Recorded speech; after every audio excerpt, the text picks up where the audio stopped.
pada saat Nabi SAW umur 12 tahun, Abu Talib, pamannya, waktu Abdul Muttalib sudah meninggal. Tentu Nabi SAW meninggal ibunya, meninggal ayahnya pada saat beliau 6 bulan di rahim, di perut ibunya. Kemudian Nabi SAW disponsori oleh ibunya sampai umur 6 tahun. Kemudian ibunya meninggal, lalu disponsori oleh kakeknya Abdul Muttalib dari umur 6 tahun sampai 8 tahun, 2 tahun. Dan pada saat itu Abdul Muttalib menjadi Raja Mekah. Kemudian setelah itu pamannya Abu Talib sampai masa kenabian, sampai meninggalnya Abu Talib. Tentu di sini teman-teman sekalian, waktu Abu Talib menaungi Nabi SAW dari umur 8 tahun sampai Nabi SAW dinobatkan menjadi Nabi, cukup lama. Pada saat Nabi SAW umur 12 tahun, sempat Abu Talib ingin keluar ke negeri Syam berdagang dengan beberapa teman-temannya. Lalu kemudian ikutlah Nabi SAW. Dalam buku-buku sirah disebutkan Nabi SAW bergelantungan di bajunya Abu Talib, menangis, tidak mau kecuali di bawah. Dan ini bukan tradisi Nabi SAW. Biasanya Nabi tidak pernah begini. Sampai istri Abu Talib dan Abu Talib pun heran. Biasanya Nabi SAW sangat dewasa. Sampai Abu Talib punya anak banyak. Kalau istri Abu Talib sedang menyiapkan makan, maka anak-anaknya berebut makanan, dan Nabi SAW tidak ikut berebut. Kalau ada sisa, beliau makan. Kalau nggak ada, ya sudah, beliau diam. Maka Abu Talib sama istrinya selalu menyiapkan makanan khusus untuk Nabi SAW. Nggak pernah mengeluh, nggak pernah marah, nggak pernah nangis. Kok tumben pada saat umur 12 tahun itu dia nangis? Nabi SAW menangis, memegang baju Abu Talib, minta ikut. Pokoknya nggak mau dilepas. Sampai akhirnya Abu Talib dan istrinya sepakat, kalau gitu kita bawa saja. Dan waktu itu tidak pernah anak di bawah 15 tahun dibawa safar. Ya. Nabi SAW masih 12 tahun, dibawalah pergi ke sana. Ada hikmah ternyata, subhanallah. Pada masa itu teman-teman sekalian, semua pendeta Nasrani sedang menunggu-nunggu masa keluarnya Nabi terakhir. Pada masa itu, salah satu pimpinan pendeta yang sangat masyhur namanya Bahirah, dan sampai sekarang masih ada puing-puing gerejanya di negeri Syam, dikenal dengan gereja Bahirah. Bahirah ini dia selalu memperhatikan dari jendela gerejanya kafilah-kafilah dari negeri Arab kalau lewat, karena dia tahu dari Jazirah Arab itu Nabi terakhir. Kemudian ditunggulah kafilah-kafilah itu lewat. Sebagaimana juga saya jelaskan kalau tidak salah pertemuan yang lalu, nama Nabi Muhammad SAW, Muhammad sendiri itu dari kitab Taurat dan Injil. Dan Abdul Muttalib mendapatkan dari seorang pendeta Nasrani juga. Sebelum Nabi Muhammad SAW tidak ada yang tahu nama Muhammad dan Ahmad. Gak ada orang Arab namanya ini. Ini diambil dari kitab Injil. Karena pendeta pernah berkata kepada Abdul Muttalib waktu ketemu dengan Abdul Muttalib, kakek Nabi ya. Sebentar kita kembali ke kisah Abu Talib. Maka Abdul Muttalib sempat ditanya oleh seorang pendeta Nasrani di negeri Syam, dari mana kalian? Dia bilang dari Jazirah Arab. Dari kota mana tepatnya? Dari Mekah. Kata pendeta itu, akan keluar dari kota kalian Nabi terakhir yang kami semua menunggunya, dan namanya Muhammad. Orang tidak ada yang tahu nama Muhammad orang Arab pada saat itu, walaupun maknanya bagus. Muhammad dan Ahmad sama, artinya terpuji. Seperti kalau kita baca Alhamdulillah, Alhamdulillah, Yahmadu, artinya terpuji. Ahmad dan Muhammad sama artinya. Maka kata Abdul Muttalib, dari mana anda tahu? Dia bilang, kami tahu dari kitab kami. Taurat dan Injil menceritakan Nabi terakhir namanya dia Muhammad. Maka Abdul Muttalib pun pulang bersama dengan 3 orang temannya. Kalau teman-teman ikuti di sirah, saya panjang lebar ceritakan tentang siapa saja nama teman Abdul Muttalib, dan akhirnya dia pulang dan mereka sepakat siapa yang dikaruniai anak pertama laki-laki atau cucu pertama laki-laki, mereka akan memberikan nama Muhammad.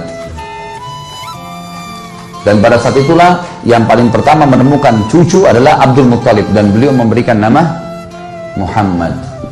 Ini rahasia nama Nabi Muhammad SAW. Baik, kita kembali kepada kisah Abu Talib tadi. Akhirnya Abu Talib ini lewat di depan, kafilahnya lewat di depan gerejanya Bahirah. Tepatnya istirahat di depan situ. Uniknya kafilah ini dari semua kafilah ini lagi panas terik matahari, dinaungi oleh awan. Khusus kafilah ini yang ada Nabi SAW, kafilahnya Abu Talib ini dinaungi. Dan pada saat kafilah itu berhenti di bawah pohon kurma itu menundukkan kepalanya, menundukkan daun-daunnya, terarah ke kafilah itu. Bahirah heran, Lalu dia bilang sama pegawainya ini disebutkan dalam riwayat Bukhari ada ya. Maka dia bilang sama staf-stafnya di gereja, undang kafilah ini secara khusus makan. Buatkan makanan semua orang kafilah ini kita harus panggil makan. Panggil makan. Masuklah Abu Thalib dengan teman-temannya dan mereka meninggalkan Nabi SAW menjaga barang-barang. Gak ikut masuk.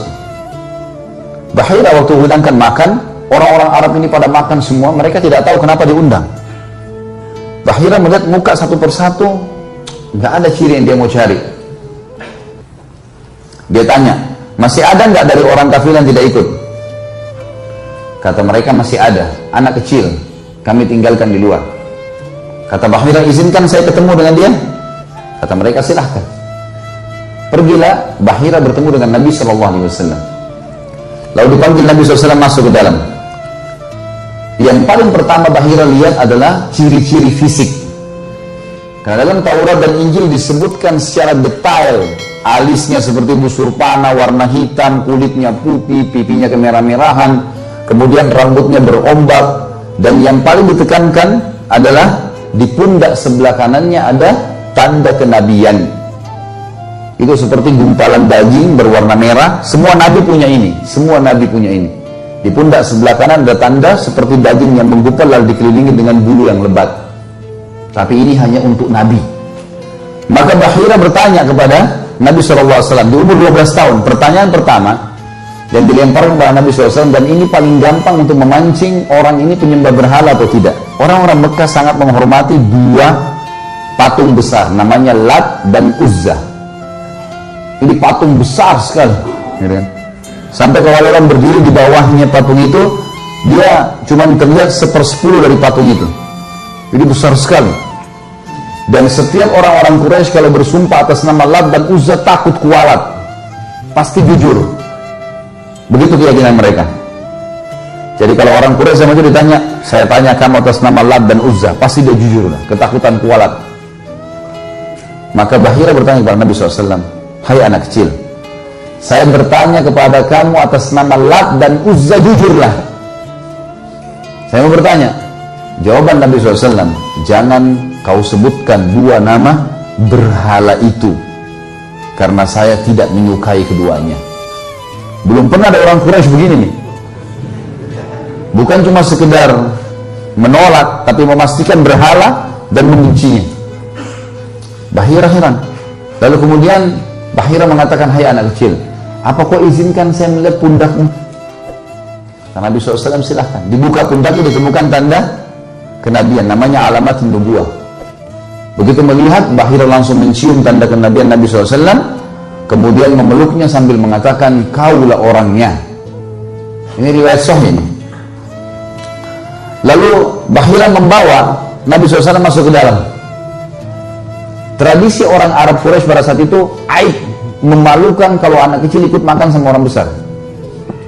Entah di Indonesia ada nggak tradisi ini. Jadi anak kecil disuruh makan terakhir. Oh ada sisa, nggak boleh campur sama orang besar. Tapi kita harus tahu sunnah Nabi SAW terbalik. Anak kecil diikutkan makan. Ini cerita kata Bahira. Kenapa kalian tidak ajak makan orang ini, anak ini? Mereka bilang ini anak kecil. Kata Bahira, siapa walinya anak ini? Wali, bukan orang tua ditanya. Wali itu berarti penaungnya. Kata Abu Thalib, saya ayahnya. Kata Bahira apa? Kau dusta. Nggak mungkin anak ini punya ayah. Anak ini ayahnya sudah mati pada saat dia umur 6 bulan di perut ibunya. Ibunya meninggal pada saat dia umur 6 tahun. Kakeknya menaungi dia 2 tahun sampai 8 tahun. Kalaupun kau benar walinya, kau adalah pamannya. Bahira tahu ciri-cirinya. Abu Thalib heran, dari mana anda tahu? Diambilkan kitab Injil, di sini disebutkan. Anakmu ini, ponakanmu ini adalah nabi yang ditunggu-tunggu oleh seluruh ahli kitab. Tapi bawa pulang dia sekarang ke Mekah. Karena kalau orang Yahudi tahu dia turunan Arab, maka dia akan dibunuh. Nah, orang-orang Yahudi mau dari turunan Bani Israel. Tentu kedustaan ya. Karena Nabi Isa pun dari Bani Israel, tapi orang Yahudi tidak beriman.